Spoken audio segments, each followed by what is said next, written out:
wabarakatuh. Waalaikumsalam warahmatullahi wabarakatuh. Alhamdulillahirabbil alamin wa bihi nasta'in ala umuri dunya waddin. Assalatu wassalamu ala asrofil anbiya'i wal mursalin wa ala alihi wa sahbihi ajma'in, amma ba'du. Baiklah, sebelum kita memulai pembelajaran pada hari ini, ada baiknya kita berdoa terlebih dahulu. Berdoa mulai. Bismillahirrahmanirrahim. Raditu billahi rabba wa bil islami dina wa bil muhammadin nabiyya wa rasulah. Rabbi zidni ilma warzuqni fahma. Amin Ya Robbal alamin. Baik, pertama-tama Ibu akan mengabsen kalian satu persatu terlebih dahulu ya. Muhammad Fikri Al-Farhani. Hadir Bu. Ya. Safira Giananda. Hadir Bu. Ina Nurlaili. Hadir Bu. Baik. Hadir semua ya. Hadir. Alhamdulillah. Baik, hari ini pada mata pelajaran sejarah kebudayaan Islam kita akan mempelajari tentang proses lahirnya Bani Abbasiyah dan fase-fase pemerintahan pada masa Bani Abbasiyah. Nah, di sini udah ada yang tahu belum Bani Abbasiyah itu lahir pada tahun berapa? Nggak tahu? Belum Bu. Baik, kalau belum tahu, nah hari ini akan kita bahas ya biar kita sama-sama tahu. Nah, lahirnya Bani Abbasiyah pada tahun 750 Masehi. Nah, adalah peran besar dari keturunan Hisham yang bernama Abu Abbas. Nah, nama Abbasiyah ini dipakai untuk nama Bani ini adalah diambil dari nama bapak pendiri Abbasiyah, yaitu Abbas bin Abdul Muthalib, yakni pamannya Nabi Muhammad. Jadi nama Abbasiyah itu diambil dari bapak pendiri Abbasiyah ya. Nah, proses lahirnya Abbasiyah dimulai dari kemenangan Abu Abbas As-Saffah dalam sebuah perang terbuka melawan Khalifah Bani Umayyah yang terakhir yaitu Marwan bin Muhammad. Nah, selanjutnya Abu Abbas diberi gelar Asyafah karena dia pemberani dan dia juga mampu memainkan mata pedangnya kepada lawan politiknya ya. Ya Bu. Semua lawan politiknya itu diperangi dan dikejar-kejar, diusir keluar dari wilayah kekuasaan Abbasiyah yang baru direbut dari Bani Umayyah I. Nah, selanjutnya berdirinya Bani Abbasiyah tahun 750 Masehi. Secara formal, semua wilayah kekuasaan Islam berada di bawah pemerintahan Abbasiyah. Nah, di bawah pemerintahan Abbasiyah termasuk semua bekas wilayah Bani Umayyah I ya, kecuali wilayah Bani Umayyah yang ada di Andalusia. Proses pengembangan peradaban yang dibangun oleh Bani Abbasiyah begitu cepat membawa perubahan besar bagi perkembangan peradaban ilmu pengetahuan. Berdirinya Bani Abbasiyah selama 505 tahun ini diperintah oleh 37 khalifah dengan mampu menciptakan peradaban yang menjadi kiblat dunia pada saat itu. Nah, peradaban yang dikenang sepanjang masa. Pada waktu itu, suasana belajar kondusif, fasilitas belajar yang disediakan pemerintah dengan lengkap, motivasi belajar menjadi penyokong gairahnya masyarakat untuk belajar. Nah,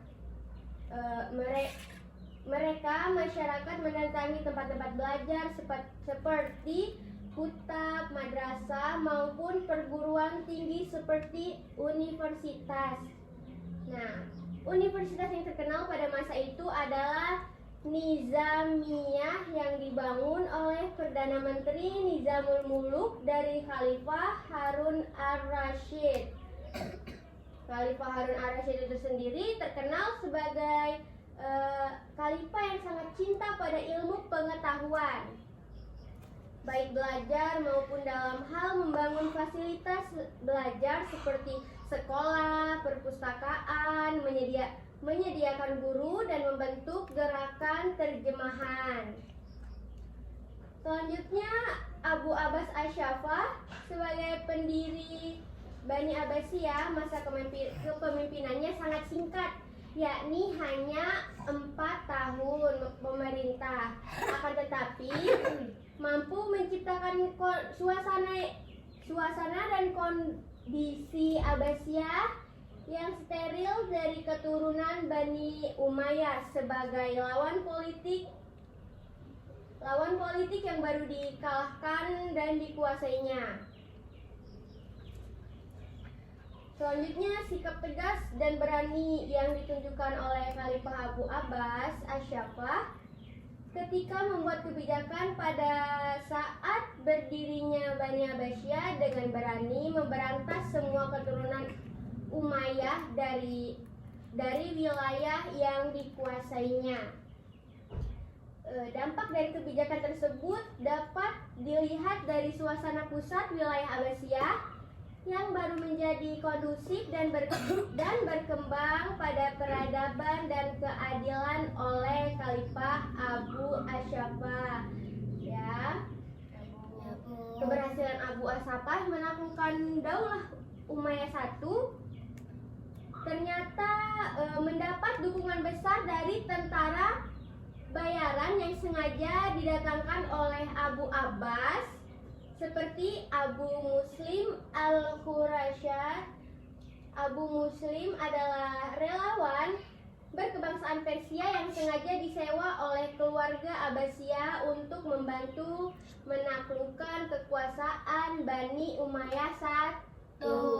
Nah, itu tadi ya proses lahirnya Bani Abbasiyah.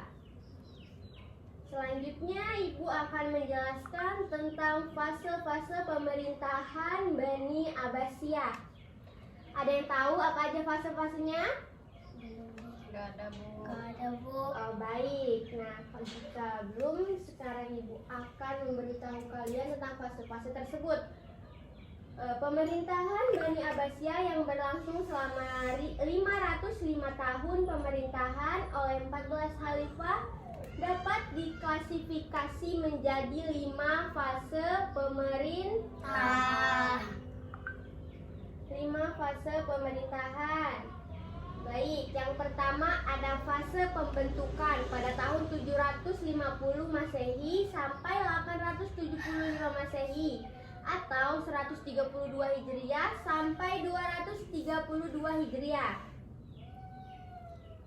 Disebut pengaruh Persia pertama, yaitu berlanjut dari kekuasaan Khalifah pertama Abu Abbas Ash-Shafah pada tahun 750 Masehi atau 132 Hijriah sampai ke Khalifah ke-9 pada tahun 847 Masehi atau 332 Hijriah, ya. Baik, selanjutnya Abu Abbas Ash-Shafah dan Abu Ja'far al-Mansur, khalifah pertama dan kedua, disebut sebagai peletak fondasi yang kuat. Abu Abbas dengan sikap tegas dan beraninya mampu mengusir paksa semua bekas keturunan Muawiyah dari wilayah yang baru direbutnya dari kekuasaan Bani Umayyah, sehingga wilayah Islam Abbasiyah pada saat itu menjadi aman dan kondusif.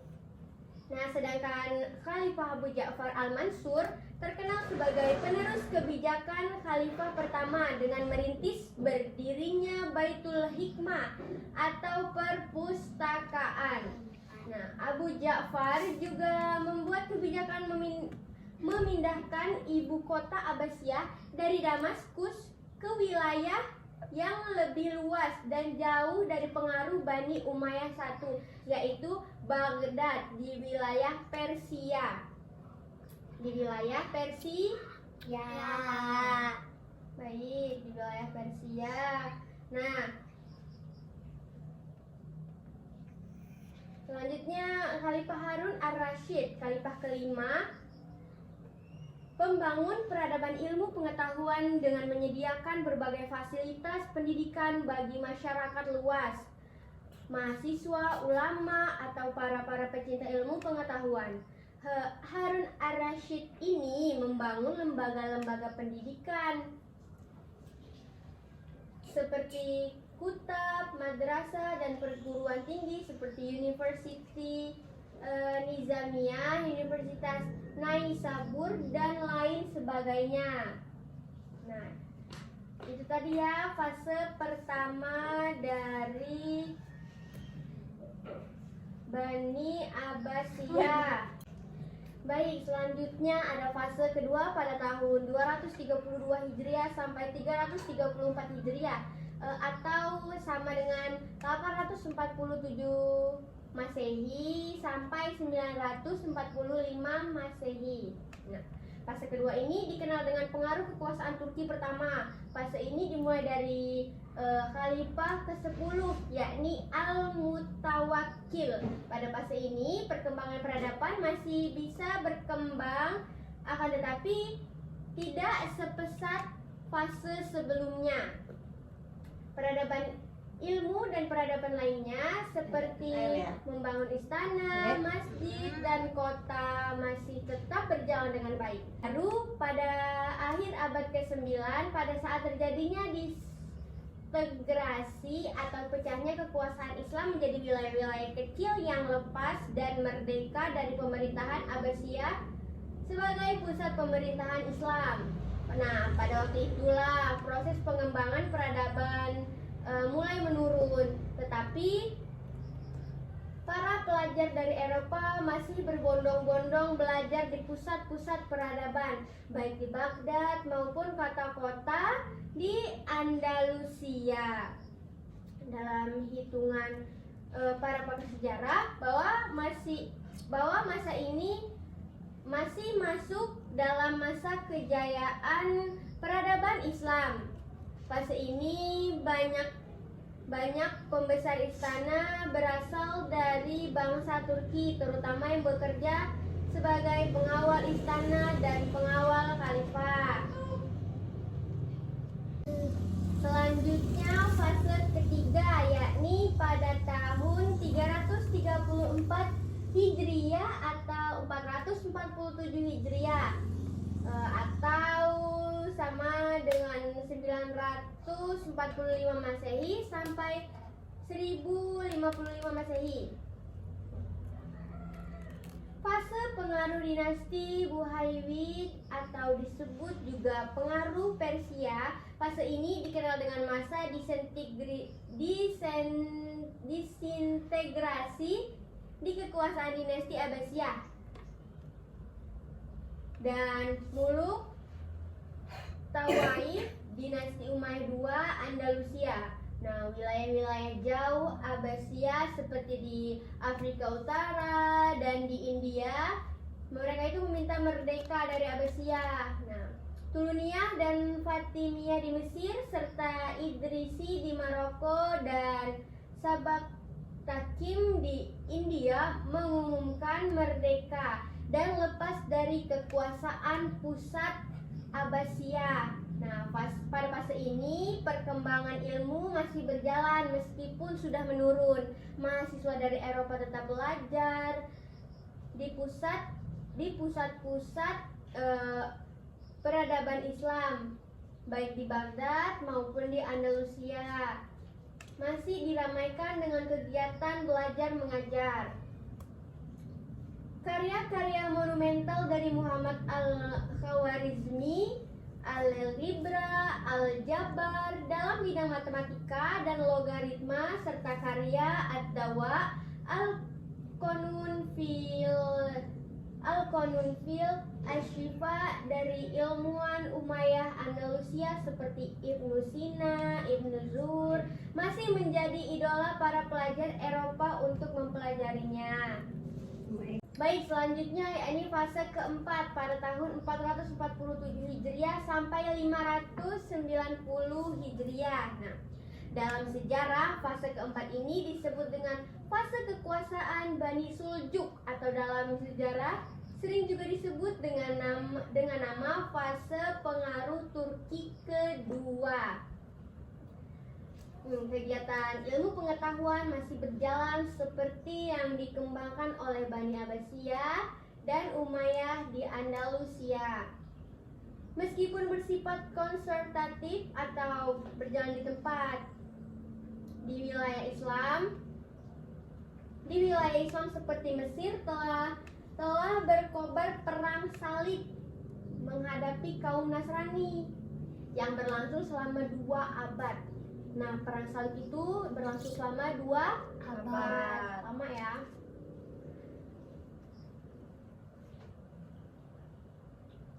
Selanjutnya, nah yang terakhir ini fase kelima, yakni pada tahun 590 Hijriah sampai 656 Hijriah. Nah, fase ini dikenal dalam sejarah perkembangan Islam sebagai fase lemah sampai fase hancurnya kekuasaan Bani Abbasiyah.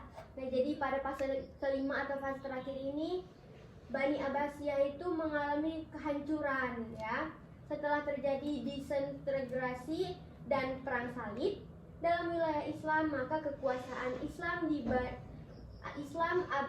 Bani Abbasiyah di Baghdad maupun kekuasaan Umayyah II di Andalusia semakin menurun. Bahkan pada tahun 1258 Masehi, Abbasiyah diserang dan dibombardir oleh kekuasaan Mongol dengan membakar sekian ilmu pengetahuan serta membakar mati para ilmuwan Islam Abbasiyah dengan cara membakar perpustakaan sekolah, membakar sekolah-sekolah, serta membakar fasilitas-fasilitas umum serta pusat peradaban Islam yang ada di wilayah Andalusia diserang dan dihancurkan oleh 2 kerajaan Nasrani, Aragon dan Castelia.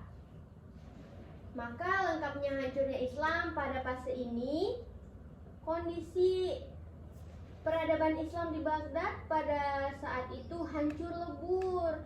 2 sungai yang besar yang membelah ibu kota Baghdad, Tigris dan Eufrat, hitam beberapa bulan lantaran dibuangnya abu pembakar peradaban itu ke sungai tersebut. Setelah kejadian tragis ini, maka kekuasaan Islam yang selama 5 abad lebih membangun peradaban dengan susah payah telah takluk dan hancur. Suramlah peradaban Islam, lesulah wajah-wajah peradaban Islam, dan lahirlah kegemerlapan peradaban Islam. Nah, jadi itu tadi ya proses lahirnya Bani Abbasiyah dan fase-fase pemerintahan Bani Abbasiyah. Baik, dari penjelasan Ibu tadi, apakah ada yang kurang jelas atau belum paham? Sudah, Bu. Paham? Paham. Alhamdulillah jika dirasa paham. Baik, sebelum Ibu tutup pembelajaran pada hari ini, Ibu akan memberi tugas kepada kalian untuk minggu depan ya. Kerjakan pada di buku pada halaman 52 dan minggu depan dikumpul ke Ibu ya. Ya, Bu. Jangan sampai ada yang lupa. Baik? Baik. Baik. Ibu cukupkan pembelajaran pada hari ini. Kurang lebihnya Ibu mohon maaf. Ibu akhiri. Wassalamualaikum warahmatullahi wabarakatuh. Waalaikumsalam warahmatullahi wabarakatuh. Baik, sebelum Ibu bubarkan, kita berdoa terlebih dahulu. Berdoa mulai. Bismillah.